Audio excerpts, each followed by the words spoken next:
بسم اللہ الرحمن الرحیم۔ کرسمس کی تاریخی اور شرعی حیثیت۔ حضرت عیسیٰ علیہ السلام کو اللہ تعالیٰ نے اپنی قدرت کا شاہکار بنا کر دنیا میں بغیر باپ کے پیدا فرمایا اور معجزات بھری زندگی عطا کر کے ادھیڑ عمر میں آسمانوں پر اٹھا لیا۔ ان کے فضائل میں مختصراً اتنا ہی کافی ہے کہ حضرت عیسیٰ علیہ السلام ان 5 اولو العزم رسل میں سے ہے جو تمام ملائکہ اور مرسلین اور تمام مخلوقات الہیہ میں سب سے افضل ہے۔ پوری دنیا میں 25 دسمبر کو ان کی ولادت کی خوشی منائی جاتی ہے، جس کو کرسمس کے نام سے موسوم کیا جاتا ہے۔ قطع نظر اس سے کہ کرسمس کے نام پر کیا خرافات اور واہیات افعال ہوتے ہیں، یہاں 2 اعتبارات تاریخی اور شرعی اعتبار سے کرسمس کی حیثیت جانتے ہیں۔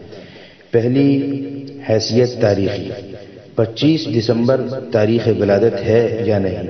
اس کے بارے میں بائبل میں حضرت عیسیٰ روح اللہ کی ولادت کی تاریخ کا تذکرہ ہے ہی نہیں، اور نہ ہی کسی دوسرے مستند ذرائع سے ان کی تاریخ ولادت معلوم ہوتی ہے۔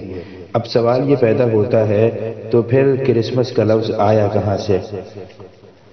کرسمس 2 الفاظ کرائسٹ اور ماس کا مرکب ہے۔ کرائسٹ مسیح علیہ السلام کو کہتے ہیں اور ماس اجتماع یعنی اکٹھا ہونا، یعنی مسیح کے لیے اکٹھا ہونا۔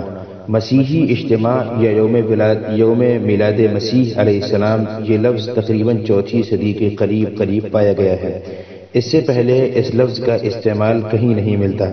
دنیا کے مختلف خطوں میں کرسمس کو مختلف ناموں سے یاد کیا اور منایا جاتا ہے۔ مسیح علیہ السلام کی تاریخ پیدائش بلکہ سن پیدائش کے حوالے سے بھی مسیحی علماء میں شدید اختلاف پایا جاتا ہے۔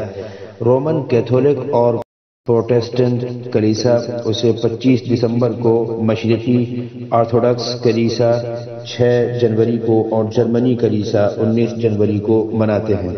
کرسمس کا تہوار 25 دسمبر کو ہونے کا ذکر پہلی مرتبہ شاہ قسطنطین، جو کہ 4 صدی عیسوی میں بت پرستی ترک کر کے عیسائیت میں داخل ہو گیا تھا، کے عہد میں 325 عیسوی میں ہوا۔ یاد رہے کہ صحیح تاریخ پیدائش کا کسی کو علم نہیں۔ 3 صدی عیسوی میں اسکندریہ کے کلیمنٹ نے رائے دی تھی کہ اسے 20 مئی کو منایا جائے۔ ان کے علاوہ بھی کئی سارے اقوال پائے جاتے ہیں۔ البتہ عیسائی مذہب میں اس بات پر اتفاق پایا جاتا ہے کہ حضرت عیسیٰ علیہ السلام سال کے آخر مہینے یعنی موسم سرما میں پیدا نہیں ہوئے تھے، کیونکہ کرسچن مذہب کے مطابق جب حضرت عیسیٰ علیہ السلام پیدا ہوئے تھے تو اس وقت چرواہے کھلے میدان میں اپنے جانوروں کے ساتھ رہا کرتے تھے اور اپنے جانوروں کی حفاظت کیا کرتے تھے، جبکہ دسمبر میں اس علاقے میں ایسا ہونا بہت مشکل ہے۔ اس علاقے میں موجود چرواہے ہمیشہ اپنے ریوڑ کو پہاڑی علاقوں اور کھیتیوں میں لے جاتے تھے اور 15 اکتوبر سے پہلے ان کو ان کے حفاظتی باڑوں میں بند کر دیتے تھے تاکہ انہیں سردی اور برسات کے موسم سے بچایا جا سکے، جو کہ 15 اکتوبر کے بعد شروع ہو جاتا ہے۔ اس سے صاف ظاہر ہوتا ہے کہ حضرت عیسیٰ علیہ السلام کی پیدائش دسمبر کے مہینے میں نہیں ہوئی تھی، کیونکہ دسمبر کے مہینے میں شدید سردی ہوتی ہے۔ اسی موقف کی تائید قرآن پاک سے بھی ملتی ہے، جیسا کہ سورہ مریم آیت نمبر 25 میں ولادت عیسیٰ علیہ السلام کے وقت حضرت مریم سے فرمان ہے، وَهُزِّي إِلَيْكِ بِجِذْعِ النَّخْلَةِ تُسَاقِطْ عَلَيْكِ رُطَبًا جَنِيًّا، اور آپ اس کھجور کے درخت کو اپنی طرف ہلائیں تو آپ کے اوپر تر و تازہ پکی کھجوریں گریں گی۔ اس کا مطلب ہے کہ حضرت عیسیٰ علیہ السلام کی ولادت کھجوروں کے پکنے کے موسم میں ہوئی، جو کہ گرمیوں کا موسم ہے۔